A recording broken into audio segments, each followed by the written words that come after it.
I'm John Strohmeyer, and this is the 5-Star Counsel Podcast. The market for legal services is shifting, and lawyers who don't adapt will be left behind. This podcast gives you a competitive edge in today's market by sharing the client service lessons you probably didn't learn in law school or in law practice. Let's start the show. Welcome back to the 5-Star Counsel Podcast. This week, we're talking with Joey C. Vitale of Indie Law. So Joey's going to be here to tell us about his process as he built out the course. It wasn't a straight line from starting on Friday for him to money on Monday. It took years to get him where he is now, building out and developing the course. So we're going to hear a lot about making incremental gains, because that's what we need to do not only in building out a course, but in developing our own practices and adapting our services to our clients. But enough of me talking about what we're going to hear about. Let's go talk to Joey and get the information right from him. Hey, 5-Star listeners. Before we start, I want to tell you about our amazing sponsor, Smith AI. Smith AI is a virtual receptionist service for small businesses with a specialty in working with solo and small law firms. I signed up with them within weeks of starting my firm because they are affordable for even the smallest solo practice. Their friendly receptionists respond to potential clients in Spanish or English, screen and schedule new leads, and can even take payments. And now they're answering calls 24 hours a day. So even when you're asleep, they're still working. Even beyond the phone, they've got live agents and chatbots ready to capture leads on your website, by text, and by Facebook Messenger. Smith's friendly gatekeepers can staff your front line so you can work uninterrupted. You can finally have the peace of mind that while you're working, you're not missing out on future work. Plans start at just $70 a month for calls and $100 a month for chats. Smith AI is offering a free trial, and our podcast listeners get an extra $100 discount code with promo code 5-Star. That's FIVESTAR. Sign up and learn more at www.smith.ai. Don't let another day go by. Try Smith AI. Hey, Joey, it's great to see you today. John, it's great to be here. Thanks for having me, man. Of course. Joey, we got introduced by Melissa Shanahan, previous podcast guest.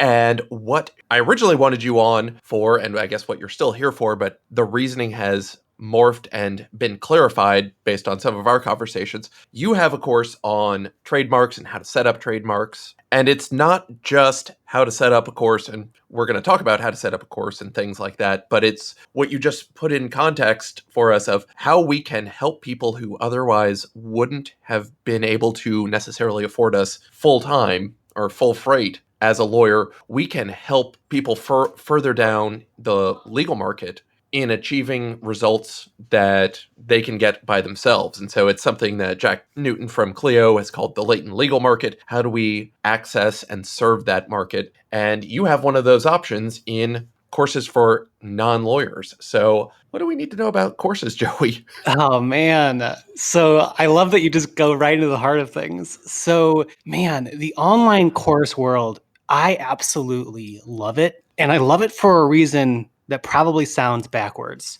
but it's a really hard industry to thrive in. Like, you have to be 10 times better of a marketer to sell a course than to tell your typical law service, because nobody wants to buy a course. Right. Nobody. I mean, just looking at the market, even for an estate planning course, as far as I could tell, nobody else is even trying to do an estate planning or a personal tax course. I've seen a few other IP-related courses. Yeah, I mean, you're starting to see it pop up now, I think, just because we're starting to see competitors do it, and it looks like a good idea. But I can tell you guys, on the inside, when I'm talking to potential clients, potential customers for the course, most of the time, unless I lead them in a certain way, when I talk about the fact that I have a course, they're like, no, like, absolutely not. Like, you don't start the conversation of how I can help you with a course. You start the conversation with, let me help you. Here are different things that I offer. And then being like, well, I can't afford that, or I don't think I'm there yet. And then you say, well, I have this solution for you that is actually a fraction of the cost that you can probably get done in it in about 3 hours. And they're like, oh, that actually sounds great. And then you tell them it's a course. Interesting. So you're using it as an additional offering on the way in. You're still letting people come in through whatever your normal process is. You're not diverting people to the course until whatever your first step with them is. We are funneling certain demographics towards the offer of the course eventually. That is separate from the way that we funnel people into our law firm service. but we don't do it by talking about the course first. We have a webinar that I have done, man, well over 50 times at this point. And the webinar is helpful in itself. And so that's what initially attracts people is here are secrets that I've learned as a trademark lawyer who works with course creators, thought leaders, solopreneurs, coaches that you need to know when it comes to naming your business, your podcast, your own programs, whatever it is. And then I talk about the fact that I have this solution. And again, I can't stress enough that you have to really build this funnel of beliefs that they have that you want to shift so that you can get as many of them as possible to say yes to a course. I'm seeing so many lawyers right now. Well, I'm not seeing a lot of lawyers who are going into the course space, but the ones who are, I'm seeing so many of them go, I don't want to call anything lazy, but they go the lazy route in terms of the course world of just putting a sales page up and promoting the sales page. You are not going to get that many people to buy if the first thing that you tell them to do is check out this paywall of here's this thing, here's how great it is, it's miles long, and it's only $99. Interesting. So, I mean, that makes total sense because nobody wakes up in the morning and says, I mean, normally I would say nobody wakes up in the morning and says, oh, I need a gallon of legal. And just likewise, they're not going to say, I need a gallon of legal, but I'd take a cup of a legal course in lieu of that. Right. People still want, they only care once they know what it's going to do for you. And they're hiring us to solve some problem. And you have to connect in their minds how whatever it is, whether it's full representation or the course, solves the problem they have. Right. And along the way, in terms of marketing, and I'm glad that we're starting here because so many people, when they think about creating a course, they focus on the heaviness of the course creation side. Oh, this is going to take forever. How many videos is this going to be? What's this going to look like? What platform am I going to use to put this all in? They don't at all think about the fact that once I build it, who's going to come into it? Right. And so what I did and what I would highly recommend to people who want to do this is instead of creating a course and then telling people about it, and then maybe you get a couple of sales in the first week and then crickets for the rest of your life, do a live launch. Ideally, start promoting this thing before you even finish the course. Because what that will tell you is, do people actually even want to sit in on a training about this topic? Right. And so by live launch, you're talking about that free secret-filled webinar where you're just giving away some of the stuff and see if anybody shows up for that. It's a secret-filled webinar where at the end you say, you guys, this is a live launch of a course. You don't have to say it in those words. But basically what that means when you say live launch is the doors are opening today as you're watching this webinar. And they're going to close in 5 days or 7 days or 4 days. And so you only have a limited of time to get in. And you only do that webinar. You only open the doors to your course a handful of times a year. That allows you to build up time of an audience over time. And then when you open the doors and you have that webinar, you've got a pretty warm set of leads who are excited to sit in on that training. So you don't have your course running year round? I do now, but it took me 2 years. Really? I spent 2 full years of live launching every quarter and then really measuring the data, seeing, okay, my opt-in page, actually getting people to the webinar, that was only converting 20, maybe 30% of the people who landed on that page. How can I get that up to 90%? Or, only 10% of the people who signed up for the webinar showed up. What can I do in terms of my email promotions or whatever? How can we get that rate up? Or, nobody was opening my emails after the webinar was done. How can I improve my subject lines? And as much as possible, I only tried to focus on one of those questions every launch. So we were only really thinking about it like a scientist. Let me only change this one variable and see what changes. And it wasn't until we had done it long enough to see consistently high conversion metrics across the board that it was worth going evergreen. Because the second that you start doing recorded webinars, the conversion is going to be lower because you don't have that live energy. Interesting. Yeah, and just one thing at a time. Only don't put 85 variables in there. Know what you can control, and then build on what you've learned. So instead of picking 85 variables that you're tweaking and turning knobs on all at once, you picked one at a time, and you said you were doing it quarterly. But was that each quarter you were doing it once a month with the live launch, or you were only letting people into the course starting January 1, you were saying March 15th, anybody who's interested in the course, you can come back March 15th and we'll keep you on an email list to keep you interested until the live webinar on March 15th. Is that how it worked? Yeah. So every quarter for 1 week, I basically had my webinar and an open cart situation. Outside of that week, every quarter, if you would try and go to the page where you could sign up for the webinar, it was a waitlist page that said, oh, the doors to Power Brand have closed. Sign up here if you want to be on the wait list and hear about when the doors open back up. Interesting. So 48 weeks a year, waitlisted 4 weeks a year. And that also allowed us to really appreciate and support and love on the people who were joining every launch. Got it. So even then, so the potential clients who were coming in and saying, Joey, I would love some help. You were saying you've got 2.5 weeks because you're out of the paying for immediate pain relief. Well, but good point, because yes, so we were basically saying you're out for 2.5 months unless you want to join up again. There are a lot of online business owners who really like that model, but for reasons that you're saying, we really wanted to go evergreen. That was our plan all along of, we don't want to just leave potential people who we can help feeling like they're stuck for months at a time because of our open cart situation. But I don't regret doing it that way. If anything, I would have gone through the live launch model in a more determined way. And instead of doing it once a month, maybe done it like once every other week, which at some point we did right before we went evergreen, just to make sure that all of our data was in fact what we thought it was and that our messaging was on point. Right, because that all makes sense. You still want to have the time to analyze, see what went through, and keep on going. I mean, even that, I could close the episode here and everybody's already gotten something of value, but we're going to keep on going because you had all those other questions. But that's important, of just having the focus on what you were doing and tweaking it. So you said you were doing it for 2 years. So you had 8 iterations, maybe 10 or so, since you did it every other month or every other week before going to the full realized dream of passive income. Yes. And after we went evergreen, after technically anybody could sign up and do it, that was when we started finding affiliate partners with people with big audiences. And we would essentially copy and paste our live launch model for them. So instead of just telling, one of my friends who has a lot of business owner people on her email list, like, oh, here's a discount code or whatever, send this to your people.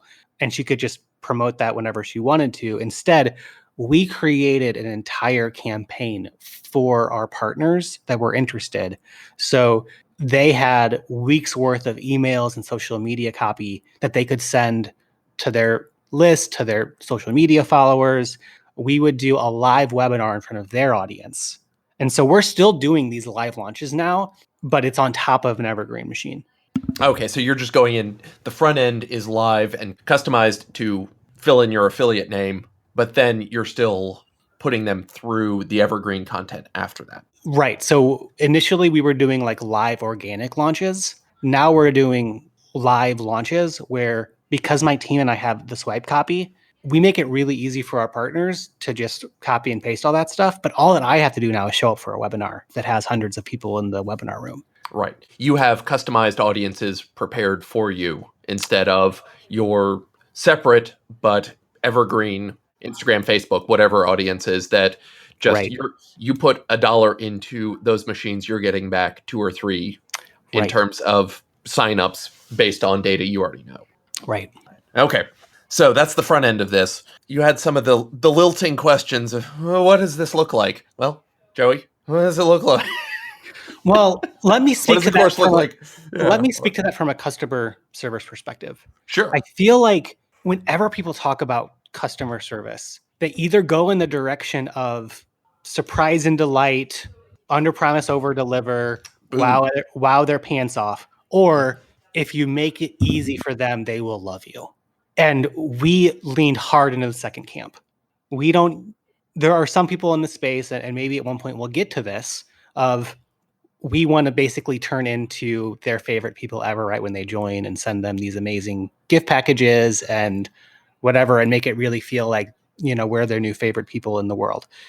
we're really focused though on not making them like feel good and sending them all of like our branded swag, but being like, we told you this would take you 3 hours to get done, and we're going to fulfill on that promise. I think one thing that I've learned for myself when it comes to customer service is it's great to say to yourself, under promise and over deliver. But until you get to that point, just focus on delivering on what you promise. Exactly. And I will tell you from my time at the Four Seasons, we never said under promise, over deliver because it's unreasonable to expect that. You just have higher standards all across the board. You deliver in a way that they're expecting. And it goes to what you're saying. The wow and delight is unsustainable. The Joshi story from Ritz-Carlton is a one-off for one person. They're not doing that every day. Right. They're doing that when that happens. I mean, I stayed at the Four Seasons in Orlando. So basically Disney's Four Seasons a few years ago for a conference. I left my jacket in the hotel room. And as I was in the hotel or in the airport, I realized I didn't have my suit jacket. I was flying home, so it didn't really matter. But I called the hotel and just told security, hey, could you send that back to me? And sure enough, 3 or 4 days later, a package arrived at my house. And it was my jacket with a nice handwritten card that said, here's your jacket. Thanks for staying with us. We hope to see you again. They did not take my jacket on a tour through the Four Seasons in Disney World, putting it on everybody. They didn't need to. Like, all I wanted was my jacket back. And I got it back. And that was perfect. Mission accomplished. They wowed and delighted me by doing literally what should have been the minimum of send me my thing back easily. Yeah. They didn't have to send a bunch of weird branded swag from the Four Seasons, though that was the first time I'd stayed in a hotel where they had wrapped all of my electronics cables with Four Seasons branded cord wraps. Amazing. And I remember I walked back to the room and I noticed it. I was like, wait a minute. That USB cable has been wrapped up and has a Four Seasons cable tie. How can I get them to send up 15 more for the other cables? And as I was getting ready to walk over and kind of come up with some line, I realized they'd already wrapped up all the other cables that I'd left out with all of their ties. So I ended up with like 5 or 6 of them. It's like, mission accomplished. But they had silently done it. They'd never advertised that they do it.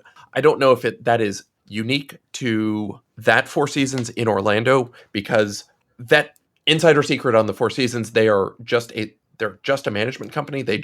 Four Seasons doesn't own any properties.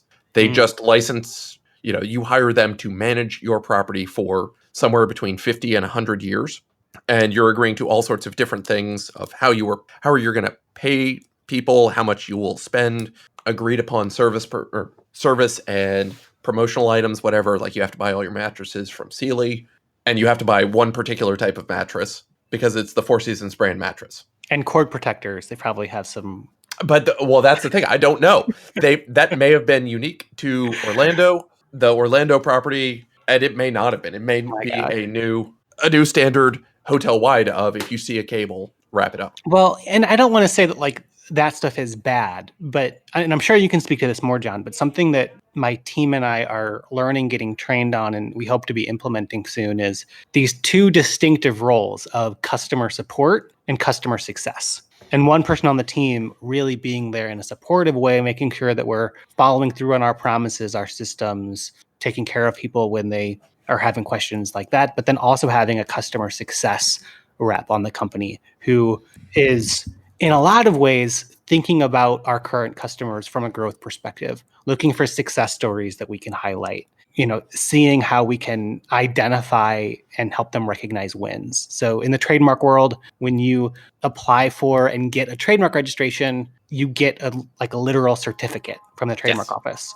And so as much as possible now, we're asking our customers for trademark selfies when they're done. Really? And that is something that we're doing in that vein of customer support and not our customer success and not customer support. Right. Because at that point, you've already delivered on your, legal result. You have the thing. All you're doing is, and I don't want to demean or diminish that. It's you're getting them to help you with free marketing, but also have them recognize what they did. They have achieved their result. The support and what I see from other people who write in this area is they prioritize client experience, which is not unimportant, but it doesn't exist in a vacuum.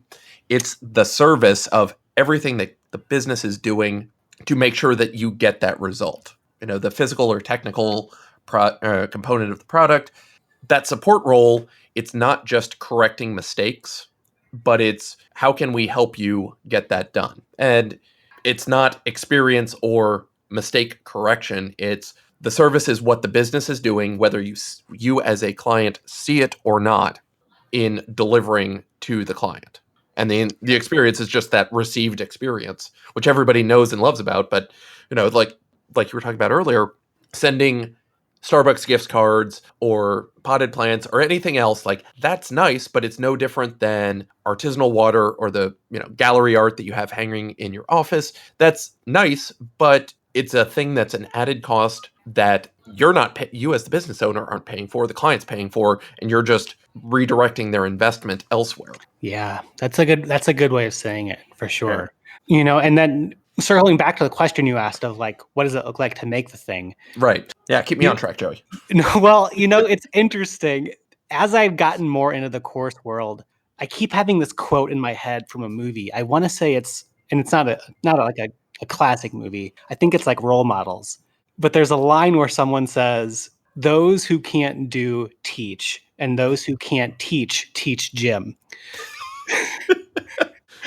And I always laugh at that, but it reminds me of like I think that saying of those who can't do teach is like so backwards, because when you go in the online course space, it's not about you like spilling out as a lawyer what these people should be doing. Like you have to really take off the lawyer hat and put on an instructor hat. You have to remember what it was like before you went to law school and learned all of these terms, because you're not just having them learn new things, you're having them really go through a transformation. And even as somebody who really prides myself on like speaking and writing at a 7th grade level, and I mean that in like a good way, like I think it's good to write so that you can be easily understood. I was reminded time and time again when I was first starting, like, oh, this part wasn't super clear. A lot of people are having questions. Or on the back end, I can see that people are like they're not watching beyond video 1.4 or whatever it is. And so there's something there that can probably be split up. And so that being said, you learn those things in real time and having those conversations. And a phrase that I like to say is listen loudly. So really once you are in a space, and again, I like an online course with like a Facebook group that complements it. Once you're in a space where you can be in the Facebook group asking questions and getting answers, or on Zoom calls with the customers, that's when you can see them talking in their own language, and you can really use their own language, both in the course and in your marketing. Right, because when you say transformation, as a legal course, what we're trying to ultimately get them to do, or at least the way it seems to me, is you're substituting in your experience, I mean, like the experience of working with you. They've got to be able to replicate that well enough on their own. We're not trying to, like, I'm not just trying to say, like, here's how the tax works. It's here's how you can evaluate whether or not this tax will apply to you and some of the things you should be thinking about. Yeah, like you really have to think about what you do as, okay, how can I turn this into like an iceberg and just tackle stuff above sea level? I can say very genuinely that the goal of our course is not just to upsell everybody into our service. It's not to convince everybody once they're in that this stuff is hard and they should just hire us. Right. I mean, it's as I cut you off, how can we, if you're going to do this yourself, here are all the pieces for you to do it yourself. And if you ever want to come back and talk to us again, here are some of the off ramps where, you can still, like we're just lawyers. Ultimately, we got this way by reading books and doing things. So people can replicate what we do with enough time and effort. But if you're, if it's a simple enough thing, like whether it's estate planning or trademarks or whatever it is, there are a lot of things people can, non-lawyers can do for themselves. They don't necessarily need us. And so if you would like the learned hand of us having been around a few times, like here are the real roadblocks you're going to run into because you have no idea what you're doing. Let me tell you what those are. That's the knowledge they're paying for. Yeah. So that reminds me of two things. One is we have had people who have worked with our law firm after going through the course. And more often than not, when we talk to them about it, they're like, I'm so grateful for having the course now, because now I know the difference between an easier situation and a more difficult situation. And I know that I can go to you guys for what I see as more complicated work. Right. I forgot what number 2 was, but it'll come to me. That's fine. Yeah, so I mean the content, in terms of what it looks like, it's not just let me explain a law to you, it's this is what you should be looking out for. Here are the problems. Even if you're not necessarily, for estate planning, there are plenty of other places to get documents. I don't want to get in the document selling business. Sure. But even saying, here are the ways that you're going to mess this up. Yeah. And, when I first thought about creating some type of a course around things, I was tempted to create a course that was much bigger and broader in scope than just trademarks. I was like, I really want to help people. How can I throw in a bunch of, other things that would, make them feel like they have a law firm in their pocket type of experience. And the advice that I received from expert course creators was, the more specific of a result that you give people in the course, the more likely they are to buy and the more likely they are to finish. And so we really want to make sure that whatever programs we create are as actionable as possible. No, that makes sense. Define that niche as small as possible, because then you've got less content to create, but it makes it easier for people to self-select. I'm not going to tell somebody who has, somebody who's in potentially estate taxable land that they can go do this by themselves. Like you have too many dollars on the line. Like this is not a good fit for you. The course is not for you. If you want to do it yourself, that's fine. Goodbye. I'm never going to be the guy for you anyway. Course or not. That makes a lot of sense, because then it obviously makes it a lot easier for people to figure out when and how they can do it for themselves. Yeah. Well, and to that point, I was talking to someone a couple of months ago who they were like, on the one hand, I feel like the way that my law firm is set up in my practice area, like they don't need a course from me. But they were like, but I love the idea of creating a course. And I would love to figure out some way to help, my clients and people like my clients in a deeper way. And so we started throwing some ideas out there of, what are some complementary, maybe even non-legal things that they struggle with, that they just know as a niche that they can, create something and help them with. And maybe it's a course, maybe it's a recording of some type of a workshop of you talking. Like, it can look all different ways. But if I remember correctly, the example that we came up with was for a criminal lawyer to create some type of a program around substance abuse that they could use themselves, they could share to loved ones who were involved. And it also, that particularly resonated with the attorney that I spoke with, because their story of why they got into criminal law was connected to that issue as well. Right. That nobody's going to get arrested and from detention cell pull up their phone and be like, oh, it's time for Joe Smith's How to Get Out of Jail class. Right. Create the relationship, dig your well before you need it, or before you're thirsty. Mm-hmm. So we've got a few minutes left, but I do want to jump through some of the things that we had mentioned before. What were some of the big roadblocks to getting this course set up for you? 90% of them were mental. I had beliefs that nobody would buy it. I thought, well, not only would nobody buy it, but other people are already doing something similar, so why should I do it? That I was not well-versed enough in the area to help people as a course, because I felt like that was almost taking being an expert on the topic to a whole other level. So there was a lot of mindset stuff that I had to move past. Oh, and then feeling like if I reached out to people and asked them if they wanted to be involved, like they might already have another attorney that they have a relationship with. There were a lot of tech things as well, which were usually mindset issues in disguise. What technology do I use to make this work? How in the heck am I going to record all of these videos and get them up on time? A pro tip there is I've become a huge fan of this one method that I use. A lot of course creators and potential course creators get both really excited and very stressed out about the idea of having a bunch of videos up in a course with them looking good on camera. My solution to this that I stole from the person who I learned courses from was my course is like 6 or so modules long, and each module has a handful of videos. The first module has, I think the first 2 videos are just me talking with my camera, whatever. Everything else is me talking over slides, no video. Interesting. So all the fun and interesting times I had searching for this wonderful camera, not wasted. Right. But possibly largely not what we should be doing. Hey, it comes back around. We recently had a pretty big partner reach out to me and was like, hey, we would love to partner with you on your program. We would love to do a set of YouTube videos with you talking about certain topics. And I sent some videos over and they were like, hey, these were great videos and the quality was cute. But that's adorable. You tried. Can you send us something in like 4K? And I was like, yeah. Give me a week. It's nice that you tried. So, Joey, do you see any opportunities for specifically not just more courses, better courses, but what sort of opportunities do you see for the courses you've got going forward? Well, going back to what I said earlier about solving specific problems, that's what I'm circling back to.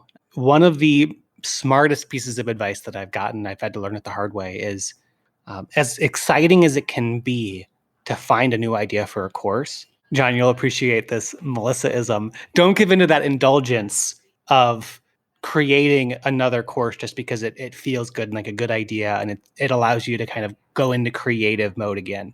Really focus on what you've got and building it to a certain milestone that you want to get it to. So like for us, I really am trying as hard as I can not to get distracted until we have consistent 40K months with the course. That being said, as long as I am taking action on there, I'm learning that it's good for me to use this other idea for courses that I have as a motivator. So I do have some ideas for other courses that allow for me to speak to team building specifically. John, you know that I'm into like the idea of like hiring your first VA. And I know that hiring is the next legal step that my niche has to worry about. And so I'm trying to walk my talk as best as I can. We'll be doing a founding members launch of it before I go totally public. We'll probably cap that at 10, maybe 20 members. And it'll be my first membership. In the online course world, people like to draw this huge distinction between a course and a membership. On one hand, the only difference there is kind of how people are used to paying. So a membership is more, you pay monthly, you cancel anytime. And then a course is, you pay for lifetime access. What I've learned about the trademark side of things is it is a very specific problem that I'm solving. But then once I solve it, like the need for the course kind of goes away. And we're seeing a lot of that kind of initial spike in activity when people join, which is good and I'm happy for it. But I would love to build something with more of a community aspect where people are feeling a need to get engaged, week after week. And so I'm sure that we can talk in a year or so and I'll have even more lessons learned around what does customer support and customer success mean when you're running a membership-based product and not just a course. Julie, I think that might be a great place for us to cut it off for right now. Awesome. We'll come back in a year, see where you are, what new lessons you've got. In the meantime, where can we find you on the onlines? On the onlines, you can find me at joeycvitale.com. That's where you can find all of my courses and things that I've got going on. And then my law firm is indylaw.com. John, do you think your audience is mostly on Facebook, LinkedIn, Instagram? Oh, I think they're all small and solo law firms looking to increase their client service. So they are on probably all three all at once. Okay. Well, no matter where you are, you can probably find me at Joey C. Vitale if you just run that search. But if you're still listening, I've got a favor for you guys. It would mean a lot to Bobby and John if you guys left a review. And as somebody who recently launched my own podcast, I know how much it means to podcast hosts. So if you haven't left one yet, it's not that hard to do. Just write a couple sentences. It means the world. Just all the stars. All the stars. All the stars. Joey, thank you for doing my work for me. Thanks for being here today. You got it, man. Thanks so much for listening. You can find more info on us and get your free white paper on client service at 5starcouncil.com. You can get in touch with me at john@5starcouncil.com. If you enjoyed the podcast, please subscribe wherever fine podcasts are found and leave us a review wherever you can.